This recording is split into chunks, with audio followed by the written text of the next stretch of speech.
I've often quoted as saying I would rather be governed by the first 2,000 people in the Boston Telephone Directory than by the 2,000 people on the faculty of Harvard University. In this present crisis, government is not the solution to our problem. Government is the problem. They share our beliefs, our convictions, our hopes, and our dreams. These are the conservatives of the heart. They are our people. Join the best in the movement. It's Conservative Conversations with ISI, educating for liberty since 1953. Welcome back. You're listening to Conservative Conversations with Johnny and James. Today we're excited to share with you our panel on Sam Goldman's recent book, After Nationalism, from ISI's inaugural homecoming event. You'll hear Sam talk a little bit about the book, and then we have responses from Dan McCarthy, editor of our journal, Modern Age, Helen Andrews, senior editor of the American Conservative, and Rachel Bovard, senior director of policy at the Conservative Partnership Institute. If you're interested in attending events like this one, go to isi.org/join to become a member and get regular invites to events like this one. Before we get to our panel, I wanted to take a moment to thank everyone who has written a review of the show on Apple Podcasts or anywhere else you are listening. For those of you who have not had the chance to review the show, we would appreciate if you took a few minutes to rate and review Conservative Conversations. This will help us reach more listeners with the important thinkers and ideas we're discussing here. And moreover, if there are any topics, guests, or anything else you want to hear on the podcast, please shoot us an email. You can email us at podcast@isi.org. Without further ado, let's get to the panel. All right, my name is Johnny Burtka, and I'm the president of ISI, and I'm happy to welcome you to our second panel, which started out as a panel to assess the state of conservatism, but there have been so many panels on where conservatism is headed, where it's going, that I thought for a second we would call it not another panel on the future of conservatism.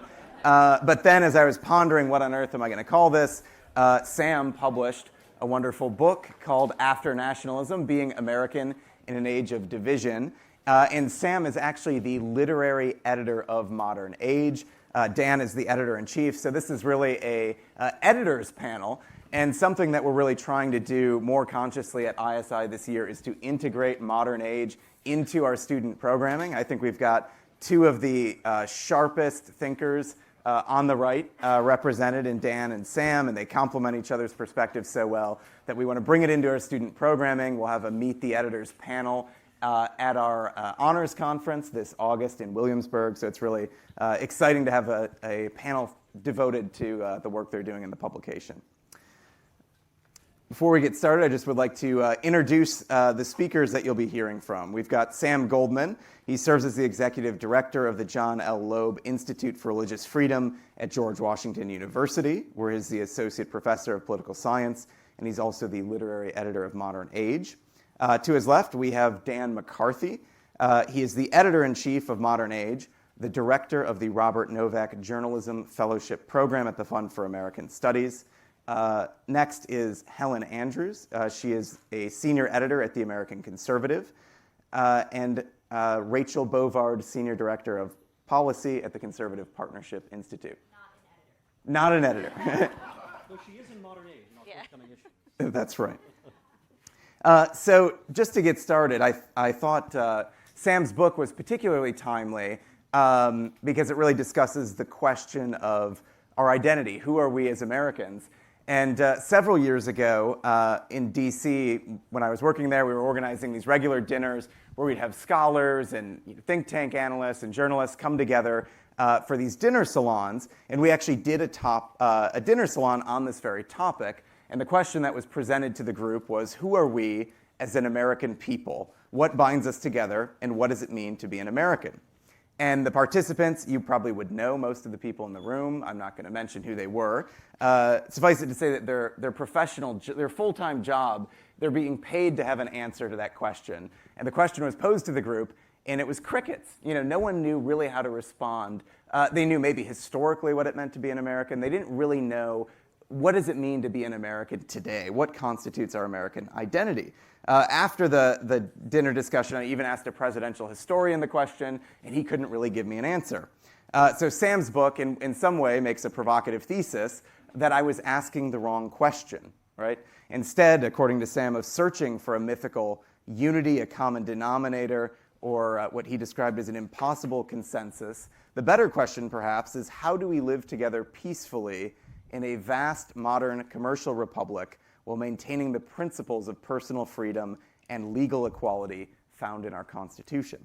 So that is Sam's thesis, and we'll give him an opportunity to actually do a book talk, 10 minutes to summarize the core arguments of his book, which I would encourage you to purchase in ISI after the talk, and then we'll give the rest of the panelists an opportunity to respond, and then we'll open it up to Q&A. So, Sam, take it away. Johnny.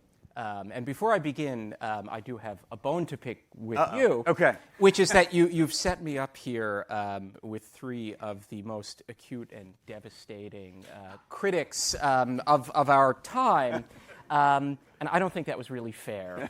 So I'm upset about that. I had hoped for patsies who would praise me and my correct opinions about everything, but I think you in the audience will enjoy this conversation more.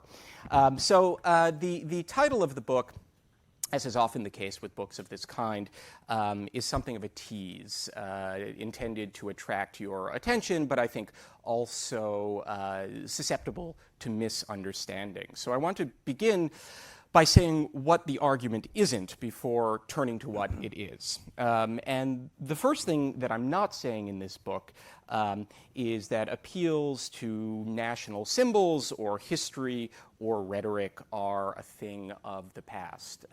Politicians will continue to drape themselves in the flag, both literally and rhetorically, and there's nothing surprising or wrong with that. And I happened to notice recently, when I was reading President Biden's inaugural address, which I hadn't actually watched, how remarkably similar it was in many passages to President Trump's address, almost word for word in the tributes to national unity and to the admirable qualities of American cooperation and so on. So I'm not saying that that is over. Nor is the book a critique of some of the policy arguments that have been associated with the revival of interest in nationalism over the last 5 or 6 years. Some of these policies with regard to trade or immigration or tech I agree with, some I disagree with, some I don't understand well enough to have an opinion on. But I think in almost every case, figures associated with the revival of nationalism have raised serious and valuable questions that command a thoughtful response. And in that respect, they've done a service. What I am saying, though, is that even if these policies or others like them were adopted, it is very unlikely that they would promote substantially greater cohesion, solidarity, or unity among the population of this republic. And one of the reasons involves the really extraordinary scale of the United States, which I think we don't think about often enough as a political challenge. The population of this country, I believe, has now passed 330 million. Which is 5 or 6 times greater than the population of the Roman Empire at its height, depending exactly how you count, and is orders of magnitude larger than the examples of more cohesive nation states that are often cited in these discussions. On the left, people often refer to Denmark or Sweden. Denmark has a population roughly comparable to that of metropolitan Phoenix. On the right, sometimes the state of Israel, which has a population comparable to that of New York City. So the United States is really a different animal to these smaller societies, and I think that needs to be taken into account. There are also recent challenges to national unity or cohesion. One is technological transformation, an issue that Rachel has studied much more extensively than I have. The other is what might be described as the identity revolution, which the first panel discussed. And that seems to have taken shape in its modern form roughly in the 1960s, but I think actually has much deeper social and cultural origins. But there are also historical challenges, and this is really the main argument of the book. I suggest that we Americans have never been as unified and as loyal to each other and common principles as we would sometimes like to think.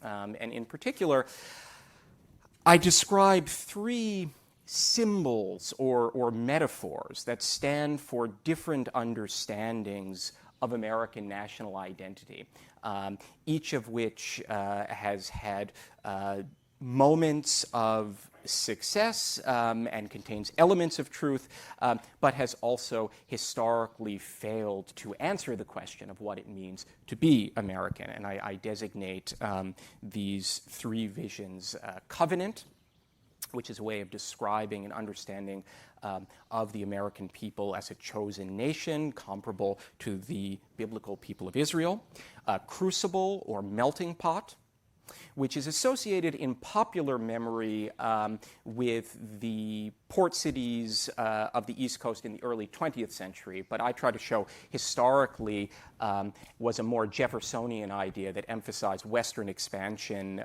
and the transformative consequences of an agricultural lifestyle.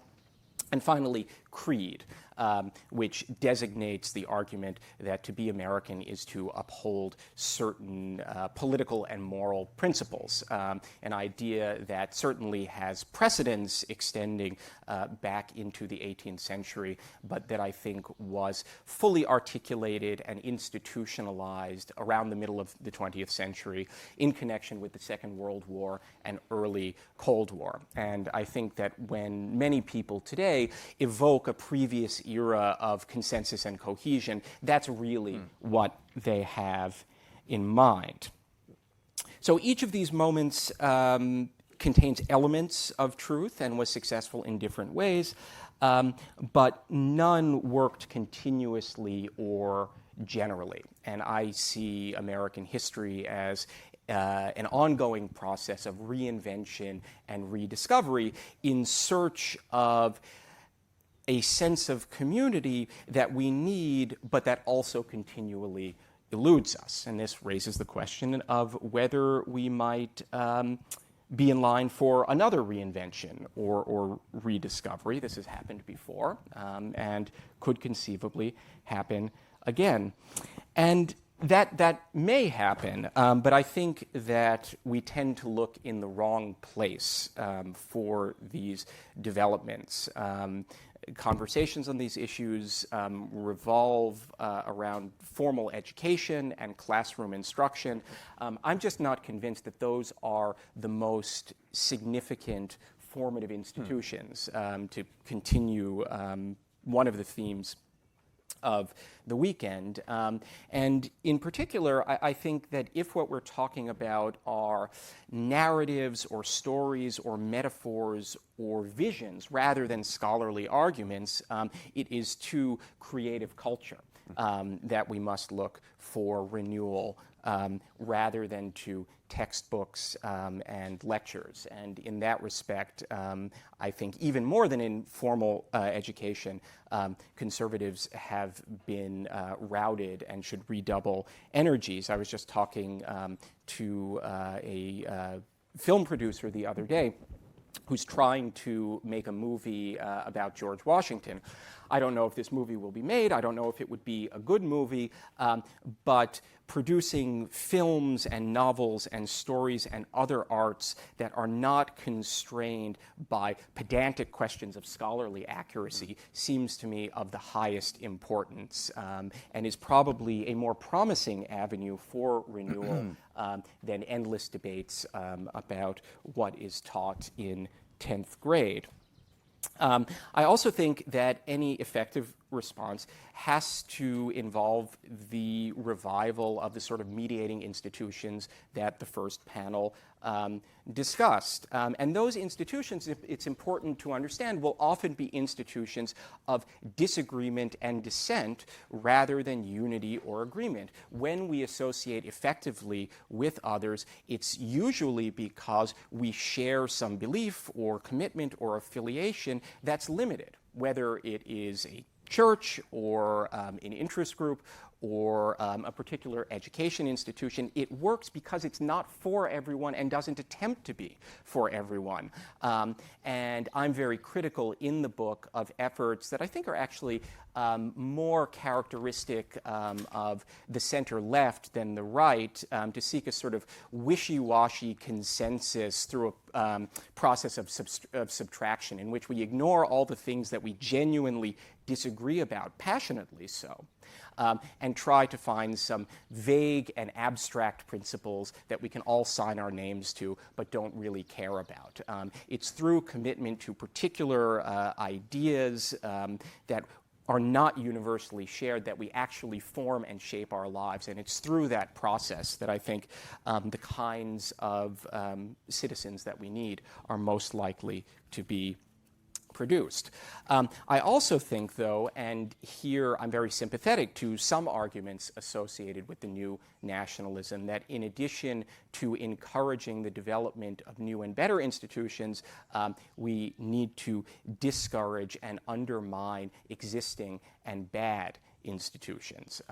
And whether we are talking about the concentrated power and in some cases monopoly power of big tech or higher education or the NGO complex, I think that is entirely appropriate to use national political power to try to break up these entities, not because they are insufficiently nationalist, but in a way because they are too nationalist and in the wrong manner. They are exercising concentrated power that interferes with the kind of institutional diversity and genuine pluralism that I cherish and think others should as well. Now, some reviewers of the book, including the author of a recent piece in the Wall Street Journal, found this conclusion unsatisfying. And this part of the book was described as dry and pessimistic, which could be a criticism, but I thought maybe it's like a martini. It's bracing. But I sincerely don't think that's true. I mean, I think this is a moment of great opportunity as the corruption of existing institutions has become undeniable, and as in many ways the experience of the pandemic and the last 18 months has opened up new possibilities for reorganizing our lives and activities in places and among people with whom we can agree, and in agreeing we can also disagree productively rather than merely shouting at each other on Twitter. So it's for you to judge whether this is an optimistic or pessimistic conclusion, but I really do think that this is a moment of possibility. Thanks, Sam.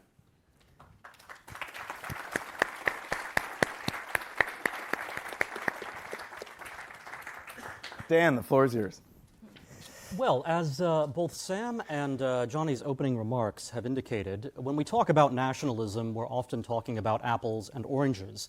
And even using the same terminology while having very different ideas in mind can make it difficult to put them all within one frame and allow us to get a common understanding.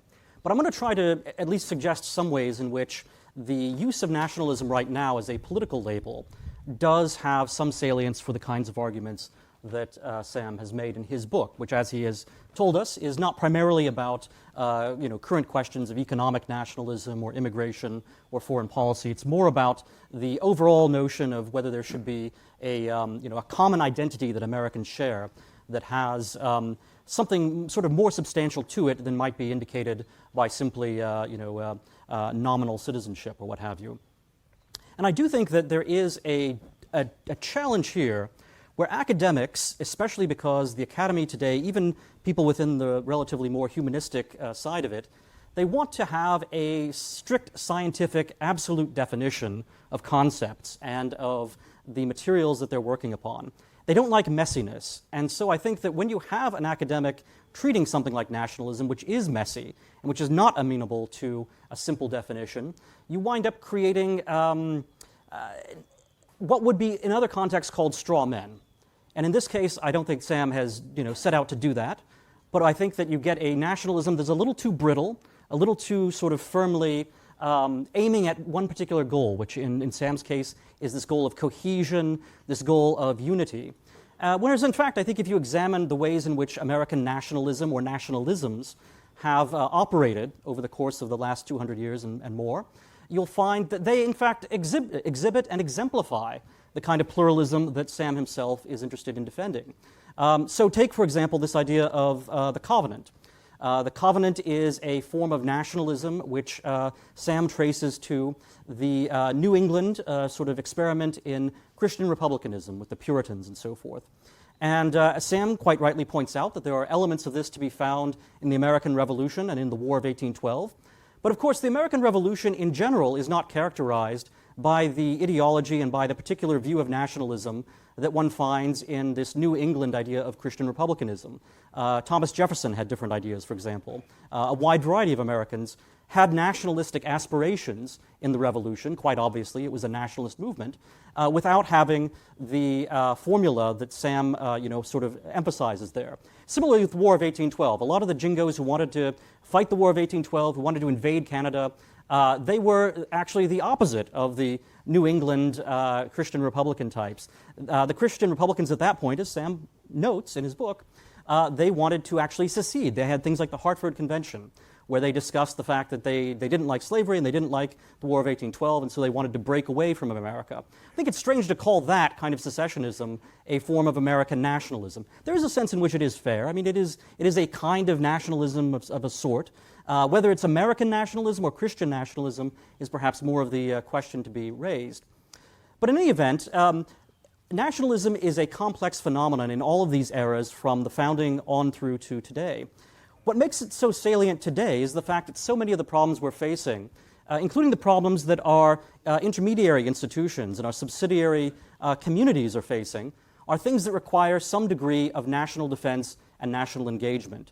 So it is the responsibility of the federal government at this point to take care of our borders, to be responsible for the integrity of citizenship.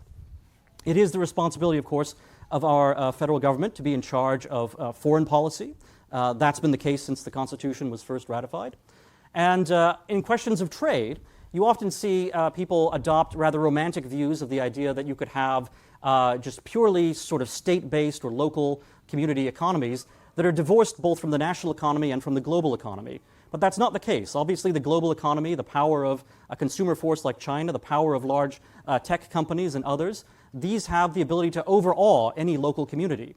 And if a local community is going to stand up to those kinds of foreign powers and concentrated market powers, you're going to need something like a degree of federal government power on the side of the local communities. So I do think that the Madisonian formula that sees our country as being partly national, partly federal, is the correct formula, and that there is in fact great wisdom back in the founding and in the continuation of that philosophy through to today. Sam is right that the quest for a single sort of cultural unity is always going to be elusive, but I don't know that that has to be the goal of nationalism or of people who think of themselves as nationalists. And one of the things that is especially important right now is for a kind of nationalism that will counteract anti-nationalism, that will counteract all of the identity politics and the vociferous tendencies that are being exacerbated by the American left today. If you're going to have a sense of democratic legitimacy or simply any kind of legitimacy between a government and its people, there has to be some sense of connection between the two of them. And that's not just a matter of voting, it's a matter of feeling as if you are somehow culturally represented by the people who have power over your lives. And ideally, this would be true not only of elected representatives, it would also be true of people who have enormous private power over your life as well. Corporations, for example. Corporations should have a sense of American citizenship. They should not just think of themselves as citizens of the world. I think in order to have this kind of connection between the federal government, between the administrative state, and the American people, you do have to have a sense of the American people. And you do have to have some degree of work to cultivate a degree, not a 100% Americanism, not a nationalism that is perfect cohesion, but you have to have at least a degree of defense of the existing national identity that Americans have against these vociferous tendencies, against the idea that we are simply consumers out in a global market, against the idea that we are primarily defined by our ethnic identities or by other subnational groups.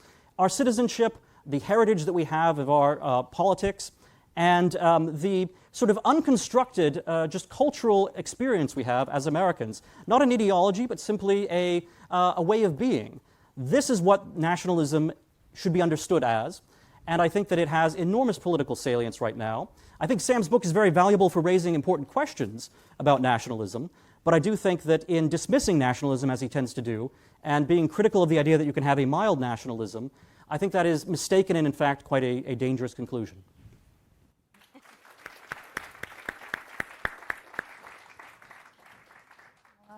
Sam expressed some apprehension that Johnny had stacked the panel against him. So I will begin by reassuring him that there were many things in the book that I agreed with. And I think one of the wisest and most acute points that he makes in the book is that nationalism is not about agreeing on things, but about the way we disagree. And I love that because that locates the essence of American identity, not in beliefs or in ideology or even in institutions, but in practice. That it doesn't matter if we can all sign our names to some list of beliefs, as long as we are able to. It's through the act of coming together as common citizens that we forge our American identity. And this is why one of his very sound pieces of advice is that at the federal level, we really ought to rehabilitate Congress. We right now seem to be in a very toxic cycle of caring only about the executive branch and through the executive branch, the judiciary, because that's where the power is. And that actually the legislative branch, which is where this contestation happens best, that's what legislatures do, is now the weakest branch. So if we want to engage in the practice of disagreeing productively, rehabilitating the legislative branch and Congress is very high on our to-do list. And I think that that's a feasible goal and a good one that would have the good effects that Sam describes. However, I'm shocked, Sam, that whoever it was in the Wall Street Journal called you pessimistic, because if the book has any fault, it is over-optimism.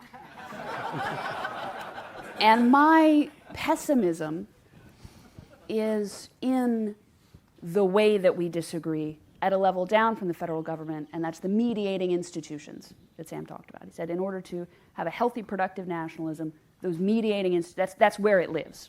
That's the way we come together and disagree. That's where it happens in civil society. And I think that right now civil society has never been weaker in American history, and there are 5 reasons why I am very pessimistic that it will ever come back. So the 5 reasons why mediating institutions are weak now is 1, crowding out by government. This is a classic conservative argument, and it was first made in the 1960s, and things haven't gotten any better since then. So at a certain point, decades of government crowding out means that we've just lost the collective muscle memory of civil society and how to do it. The second is that single-sex organizations are now effectively illegal. I think a lot of younger people don't realize that the great institutions of the 1950s that made civil society function were very frequently all male and all female. And then in the 1970s, feminist groups used anti-discrimination law to sue every private club and organization in order to admit women, which sounded nice at the time, but in the same way that men are different than women, groups of men are different than groups of women. They have different dynamics and different strengths and weaknesses. And all male groups tend to be really good at being task-oriented and have a lot of the virtues that civil society requires. And so by completely getting rid of them, that was maybe, if you were to try to revive those institutions today, it would be against the law. So that's probably a big obstacle. The third is that the national operations of civil society groups have been captured by wokeness. So your average Boy Scout leader is not himself woke. Your average Rotarian is not himself woke. But the national organization that supervises them has absolutely been captured by all of the latest left-wing fashions. And when the national organization has contempt for you and your values, that makes people at the local level less inclined to be invested in these civil society organizations. So that's a huge, huge weakness. The fourth reason is that the leadership class that used to make civil society run has been decimated in much of America. One reason is meritocracy. The people who used to be, the smartest and most capable and leaderly in their small communities are now hoovered up into elite colleges and universities, and then they move to coastal cities and stay there. So they simply are not there in small town America. This is also due to changes in the economy. Somebody who owns the local grocery store is gonna be a community leader in a way that the manager of the local Safeway isn't. Because the manager of the local Safeway is effectively an employee. He's not self-employed. He doesn't have his own property. He answers to somebody else. So in that way, the nationalization of a lot of commercial enterprise in America has really weakened the leadership class that we maybe depended on a lot more than we thought we did. And the fifth and final weakening factor in civil society is immigration. Now, Sam rightly highlights that civil society organizations are actually usually a very effective means of assimilation, and that it really doesn't matter if you have people from lots of different groups. When they come together in things like the Rotarians or mediating institutions or churches, whatever it is, that can be actually a really effective mechanism of integration. But the thing that makes the immigration of the last 50 years a lot more of a challenge in that rosy story than, say, the wave of immigration at the start of the century, is that it doesn't work as well when the immigrants themselves do not have a cultural inheritance of civil society. In Latin America, for example, you simply don't have a tradition of these grassroots organizations because for centuries, culture there has been a lot more hierarchical. So it doesn't mean that they're any less civic-minded or they don't care about their locality, they don't care about their neighbors, but it means that when you've got a problem in your neighborhood in Mexico City, the solution, the way you go about finding a solution is not to get together with your peers and form a grassroots organization, is to find a patron who can then solve the problem for you. So without that tradition of civil society, it's a lot harder to do the work of coming together in this way. So Sam is optimistic, as I said. He thinks that American nationalism and identity has always been contested, and we've never really agreed on everything.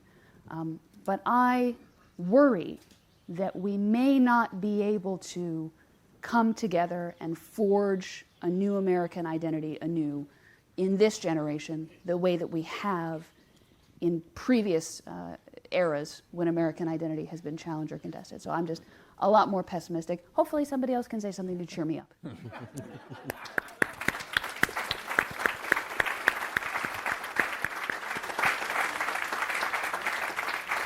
Rachel?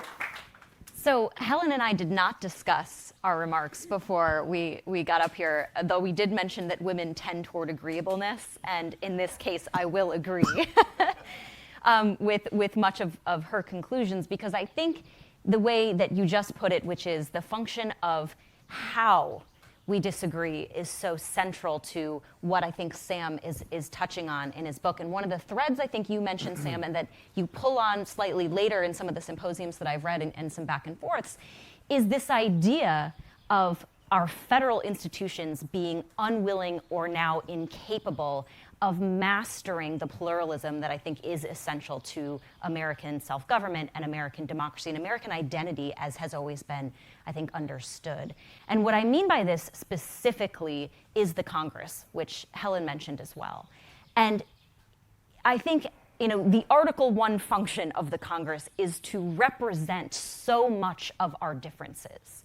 That was the genius of our American founding, was it created the federal mechanisms for and by which people with multiple different identities and beliefs see themselves reflected in our national discourse and our national decision-making. That does not happen anymore.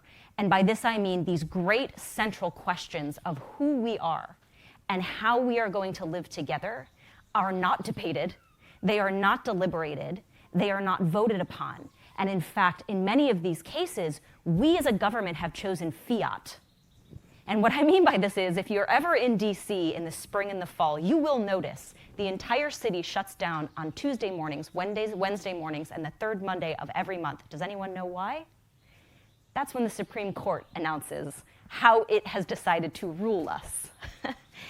And I am a great critic of the right in this case, how much we have outsourced our centralized and fundamental self-government decision-making to what I call the juristocracy, right? We have chosen to be ruled, by these black-robed masters who are deciding for us very central questions to who we are.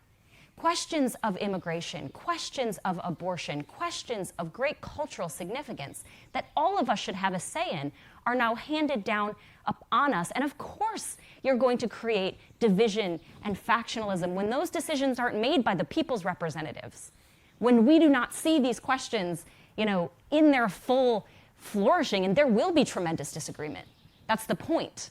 That is why we have a Congress, is to reflect that sentiment. Because I think when people see themselves and they see their ideas being given weight and consideration, regardless of whether the outcome is on their side, they have skin in the game, right? They've seen themselves as part of that collective decision-making. And instead of fiat, it becomes, less consensus, but more of a consensus type of decision-making.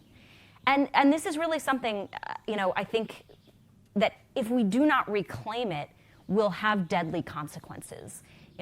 So much of what we saw on January 6th, and I do not want to take what I think is a very complex element and reduce it to something simplistic, but I think one element of it was the fact that so much of our representative self-government has a cathartic function, right? It's supposed to be a catharsis. These great, significant questions of, really fraught with emotion and so much light and heat, when they don't take place, when that catharsis is not given, people respond.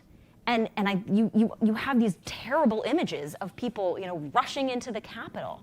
That is, I think, a consequence in a great many ways of a failure of our self-government to answer and to respond and to reflect concerns that people have at a very local and functional level.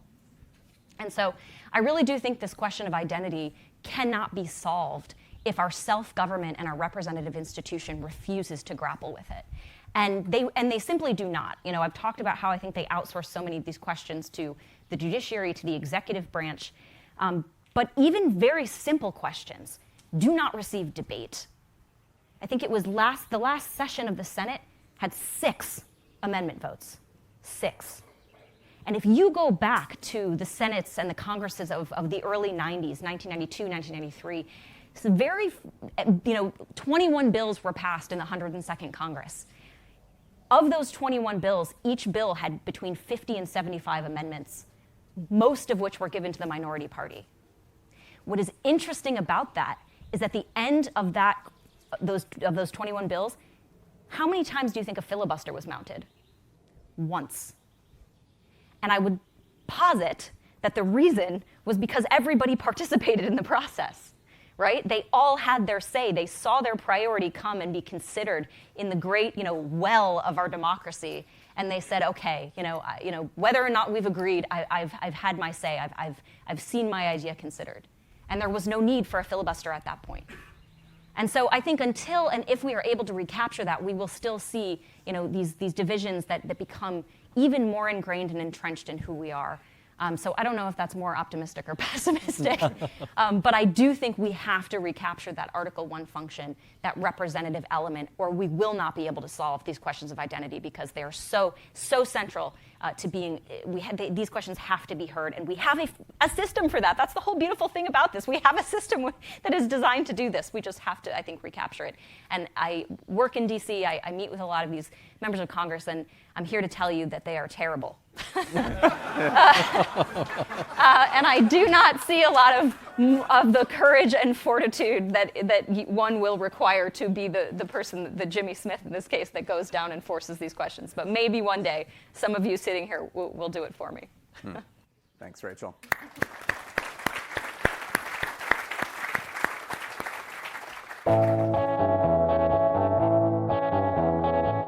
Before we move on with our interview, I wanted to give you a brief message from a friend of ISI, the Acton Institute.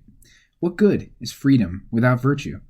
Join economists, religious leaders, writers, newsmakers, and thinkers every Wednesday for conversations that bridge the gap between good intentions and sound economics on ActinLine, the flagship podcast from the Acton Institute for the Study of Religion and Liberty. By demonstrating the compatibility of faith, liberty, and free markets, conversations on ActinLine reveal how economic freedom is essential to creating an environment in which religious freedom can flourish and that the market can function only when people behave morally.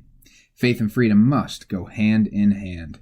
To subscribe to ActinLine, visit actin.org/ISI or search ActinLine on Apple Podcasts, Google Podcasts, Spotify, Stitcher, or wherever fine podcasts are available. That's actin.org/ISI to subscribe. Now, let's get back to our interview. Sam, before we get to questions, I'll give you a chance to respond to the comments from the panelists.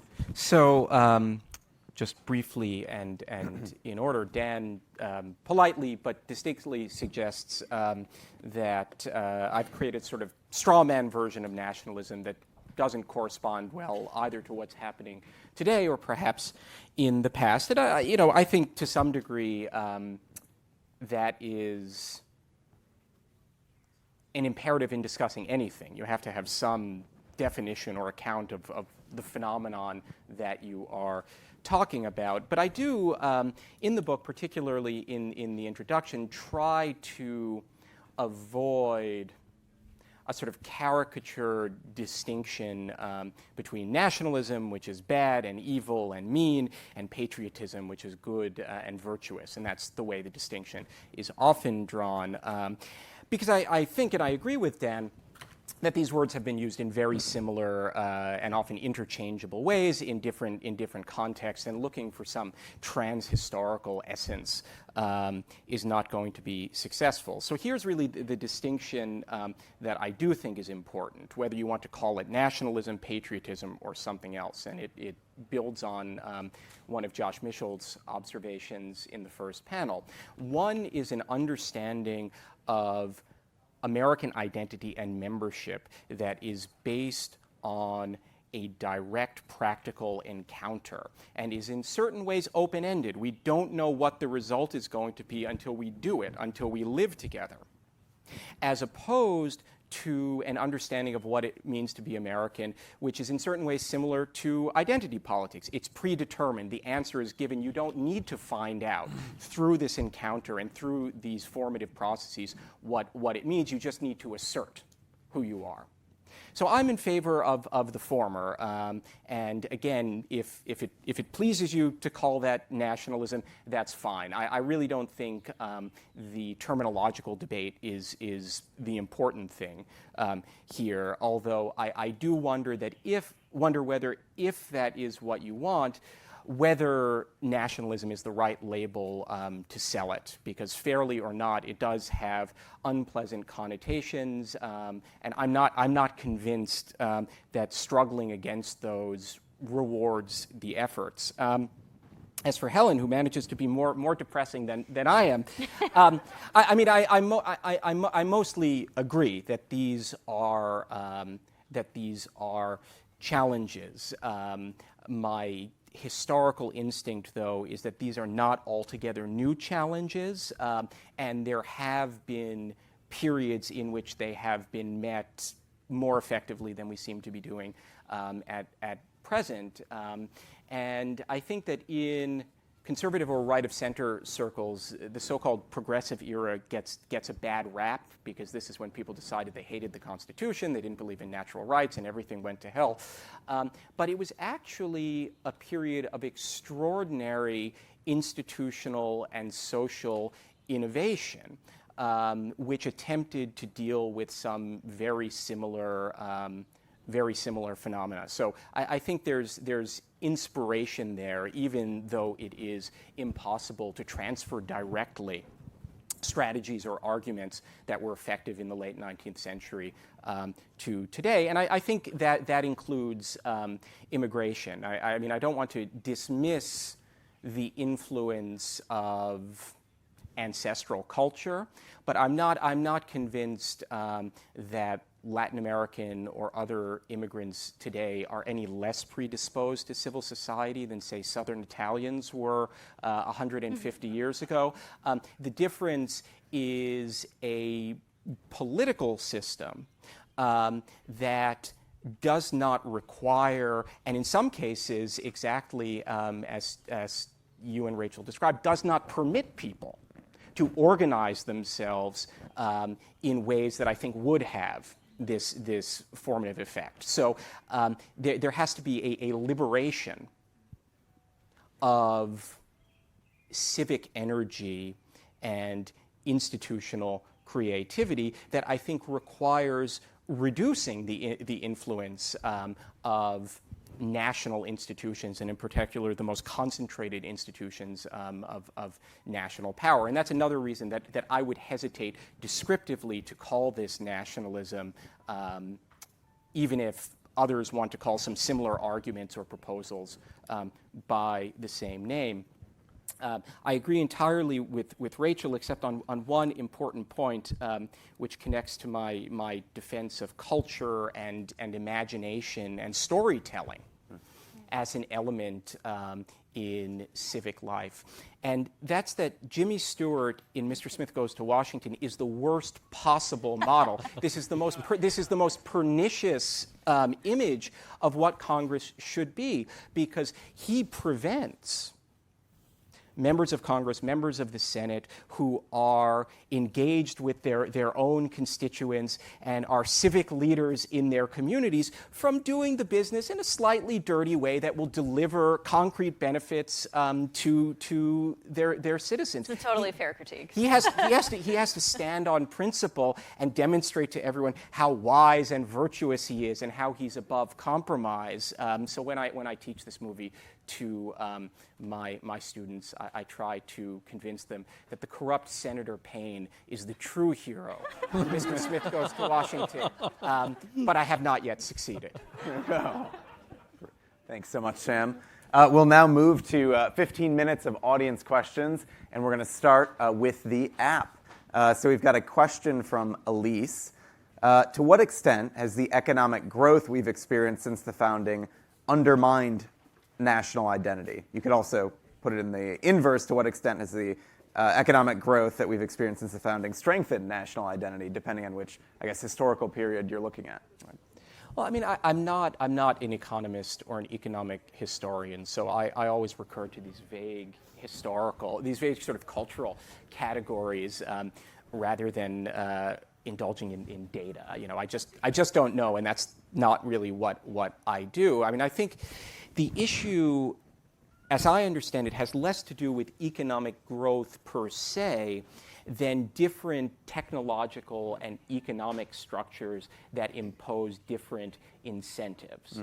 So one reason that nationalism was appealing to industry in the 19th century is that it was a way of constructing larger markets and connecting producers and consumers much more efficiently than they had previously been able to do. And one of the reasons for the decline of connection between business and the national state over the last 100 years has been exactly the same reason: the pursuit of greater efficiency, access to larger and more prosperous markets, and so on.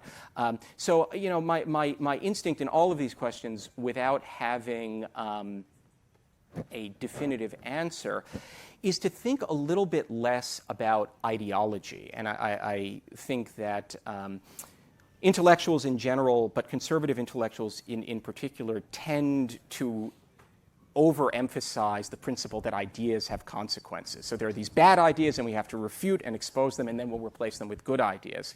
And think about institutional incentives that lead different actors, whether individual citizens or members of Congress or economic entities, to behave in undesirable ways. And if we want them to behave differently, then the question is, how can we change the incentive structures that will reward them or not for doing these things? I think rather than yelling at them about how terrible they are and that they need to read more Madison, even though that would be a good thing for everyone to do. I mean, I do think you have to consider the extent to which your society and culture, including the institutions of enculturation, the educational institutions, the schools, are promoting economic efficiency and economic integration globally as the summum bonum. I mean, if that is what it means to be a good person in the 21st century, is to be an efficient global consumer, then you're obviously going to have this tendency to destroy congressional attachments to your federal government. You're just going to think of these things as simply administrative zones for particular sets of economic regulations. If you want to counteract that, I think you do have to affirm some sort of alternative. You can't beat a horse with no horse. And one of the alternatives that you can affirm is the idea that the nation state, as something that combines economic interest with the idea of citizenship and with the idea of a historical experience, that the nation state is an alternative to simply a world of consumers, administrative jurisdictions, and vast economic powers over which no individual consumer has control. My question was prompted by a comment Rachel made, but probably applies broadly to the discussion. I'm wondering, I'm a great fan of Mark Levin, and I read his book on basically Convention of States, and was really struck by the argument that the problem with Article 1 was introduced by the 17th Amendment. To what degree is the problem that Senate races are national? I mean, I get material to donate to Ted Cruz's Senate campaign, and I used to live in Delaware. I now live in Connecticut. I should have nothing to do with Ted Cruz's Senate campaign, and yet I find myself interested in Ted Cruz's Senate campaign. But he wouldn't be asking me for money if the 17th Amendment hadn't passed. And to what degree do you think that, and possibly more broadly, Convention of States, is a direction we should be going? Are we all on board with repealing the 17th Amendment? Consensus on that? I think Dan isn't. Well, I'm just skeptical that it would have the salutary effects that are imagined for it. The thing is, before the 17th Amendment came into effect, most states had already adopted sort of virtual systems of direct election of senators. And so, the other thing, too, is I just don't know whether people are going to want to surrender that power as voters and give it back to state legislatures. It's always a hard ask to say to a voter, hey, you don't get to decide on this yourself. You have to give this to your state legislator. Even if that's, a wise argument to make, it's a very hard argument to get people, personally to go for. I think also, specifically with regard to fundraising, part of the cause is, I'll assume, well-intentioned campaign finance reforms that have made it very, very difficult for the national parties to raise and distribute money. So candidates are on their own, which means they want to reach out to the largest possible network of potential donors. So I think among the institutional reforms or innovations that would be useful and are probably more plausible than repealing the 17th Amendment is enabling parties to do more of their own fundraising, which will relieve some of that pressure on candidates, and I think also will help parties function, restore their traditional function as another mediating institution, not just a brand for independent candidates, but as a coalition that can influence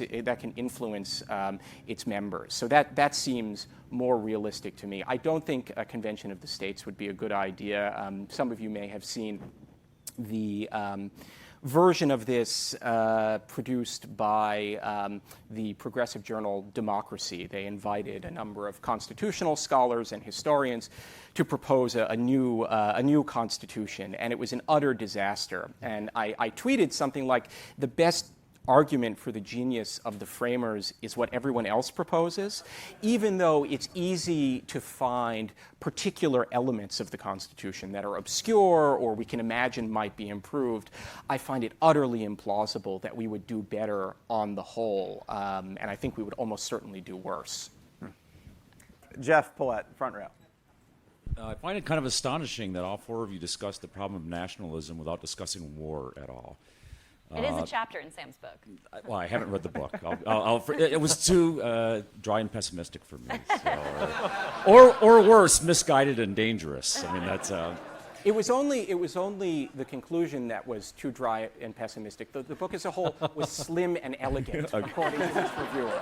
I mean, I think there was a moment in around 9/11 where there was this kind of sense of what does it mean to be an American was kind of raised with a sort of new urgency again.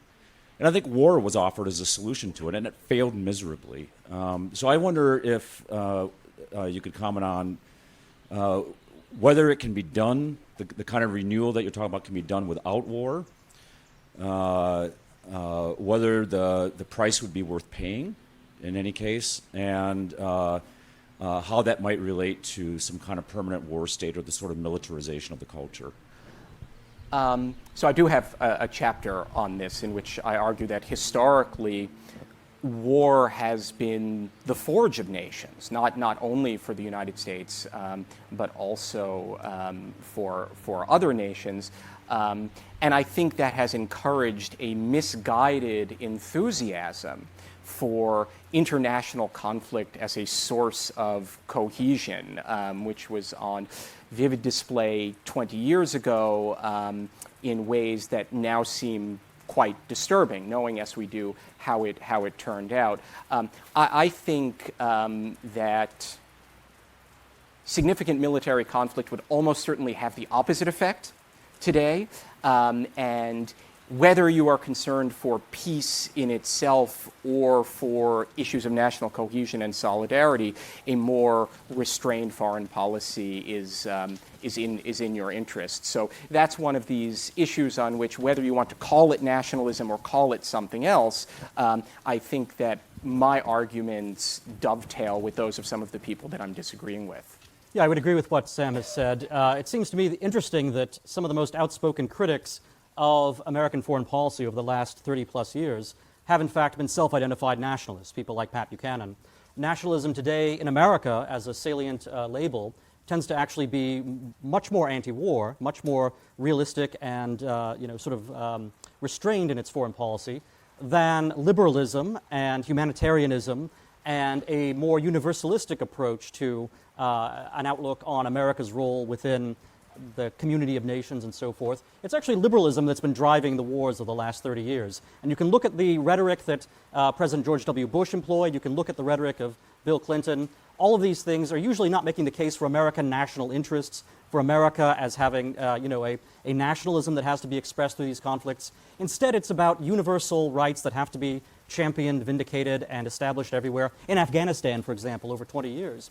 And of course, one of the things we've found here is that we tried to set up parliaments and legislatures in places like Iraq, and it turns out you can't do that when you have the amount of weak nationalism that you have in a place like Iraq, because the parties are all sectarian parties or they're tribal parties. They are all so attached to some subnational unit that they just fight for their own interest within the legislature. They're not there's no sort of national identity that they can all draw upon, or at least there is a very weak one.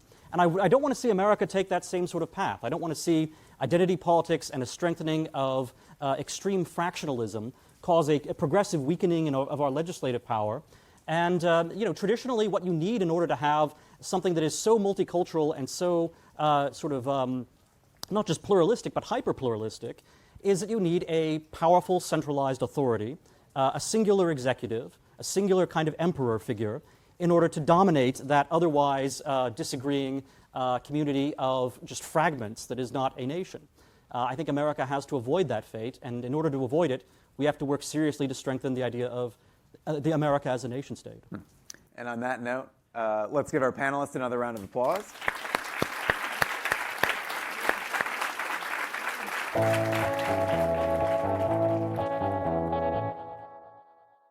Upcoming on Conservative Conversations, we have episodes of Saurabh Amari and Michael Knowles.